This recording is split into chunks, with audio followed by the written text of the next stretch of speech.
గతేడాది కుంభమేళాలో పూసలు అమ్ముకుంటూ తన అందంతో సోషల్ మీడియాను షేక్ చేసిన మోనాలిసా పేరు ఇప్పుడు మరోసారి మార్మోగుతుంది.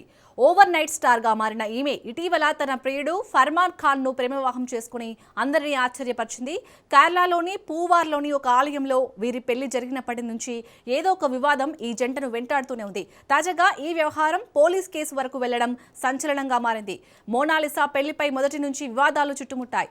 వీరి వివాహాన్ని లవ్ జిహాద్ అని దర్శకుడు సనోజ్ మిశ్రా విమర్శించగా, మోనాలిసా ఆయనపైనే లైంగిక దాడి ఆరోపణలు చేసి అందరినీ షాక్ కి గురిచేసింది. అయితే ఈ గొడవలు సద్దుమణిగాయి అనుకుంటున్న సమయంలో మోనాలిసా మైనర్ అనే విషయం వెలుగులోకి వచ్చింది.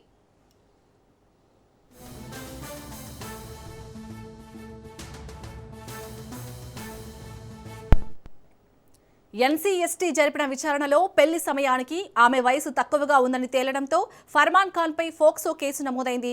ఒక సామాన్య పూసలు అమ్ముకునే అమ్మాయి స్టార్ గా మారడం, ఆపై మతం మార్చుకుని పెళ్లి చేసుకోవడం, ఇప్పుడు మైనర్ కావడంతో భర్త జైలుకు వెళ్లే పరిస్థితి రావడం, ఇవన్నీ ఇప్పుడు హాట్ టాపిక్ గా మారాయి.